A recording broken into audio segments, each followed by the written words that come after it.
ناظرین، السلام علیکم ورحمۃ اللہ وبرکاتہ۔ آج ہم بات کریں گے جنگ بدر کی۔ یہ کوئی عام جنگ نہ تھی، یہ اسلام کی پہلی جنگ تھی۔ یہ جنگ صرف تلواروں کی نہیں بلکہ ایمان اور تکبر کے درمیان تھی۔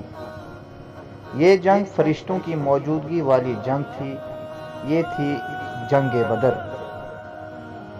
جب رسول اللہ صلی اللہ علیہ وسلم اور صحابہ کرام نے ہجرت کی، وہ سب کچھ چھوڑ کر مدینہ آئے۔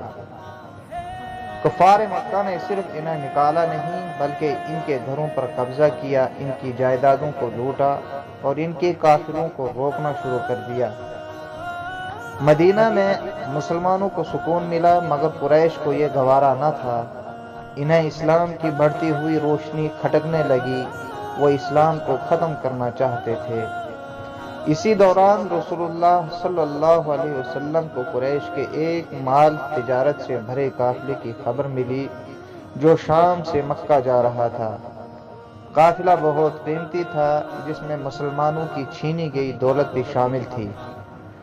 آپ صلی اللہ علیہ وسلم نے قافلہ روکنے کے لیے صحابہ کو روانہ فرمایا، مگر قافلہ بچ نکلا اور ابو سفیان نے مکہ جا کر قریش کو اکسانا شروع کیا۔ مکہ میں نعرے بجائے گئے، قبائل کو پکارا گیا۔ 1000 کا لشکر تیار ہوا، اسلحے سے لیس 100 گھوڑے، 600 زرہیں اور جنگی ساز و سامان۔ قیادت ابو جہل کے پاس تھی، وہی فرعون وقت جو اسلام کا بدترین دشمن تھا۔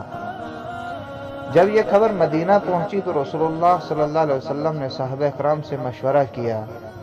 یہ صرف قافلہ لوٹنے کی بات نہیں تھی، اب ایک فیصلہ کن معرکہ پیش نظر تھا۔ مہاجرین و انصار سب نے یک زبان ہو کر کہا، ہم آپ کے ساتھ ہیں یا رسول اللہ، ہم جانیں قربان کر دیں گے مگر پیچھے نہ ہٹیں گے۔ 313 صحابہ تیار ہوئے، ان کے پاس صرف 70 اونٹ، 2 گھوڑے اور چند تلواریں تھیں، لیکن ان کے دلوں میں جو جذبہ تھا اس کی کوئی مثال نہیں۔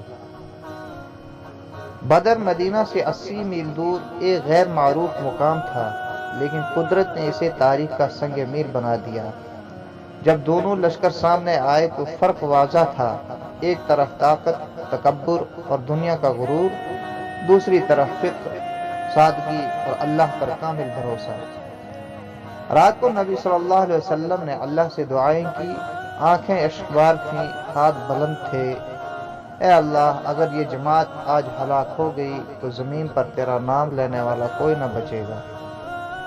حضرت ابو بکر رضی اللہ تعالیٰ عنہ نے آپ صلی اللہ علیہ وسلم کو تسلی دی، مگر اللہ نے خود جواب دیا، جب تم اپنے رب سے مدد مانگ رہے تھے تو اس نے تمہاری دعا قبول کی، میں 1000 فرشتے بھیج رہا ہوں تمہاری مدد کے لیے۔ قریش کے 3 سردار نکلے، عتبہ، شیبہ اور ولید۔ مسلمانوں کی طرف سے حمزہ، علی اور عبیدہ رضی اللہ تعالیٰ عنہم اجمعین نکلے۔ چند لمحے میں تینوں کفار جہنم واصل ہو گئے۔ پھر عمومی جنگ چھڑ گئی، فرشتے صف بصف اترنے لگے سفید لباس پہنے ہوئے۔ حضرت ابن عباس رضی اللہ تعالیٰ عنہ روایت کرتے ہیں، ہم دیکھتے تھے کہ دشمن خود بخود گر رہا ہے اور ہم نے وار نہیں کیا ہوتا تھا۔ ابو جہل کفار کا سردار، اس کی گردن پر حضرت عبداللہ بن مسعود رضی اللہ تعالیٰ عنہ کی تلوار چلی۔ اسلام کے فرعون کی گردن ذلت سے خاک میں ملی۔ 70 کفار قتل ہوئے، 70 قید۔ مسلمانوں کی شہادتیں صرف 14 تھی، مگر وہ 14 جنت کے باغیچے میں جا پہنچے۔ قیدیوں سے حسن سلوک کیا گیا، کوئی فدیہ دے کر آزاد ہوا، کوئی تعلیم دے کر۔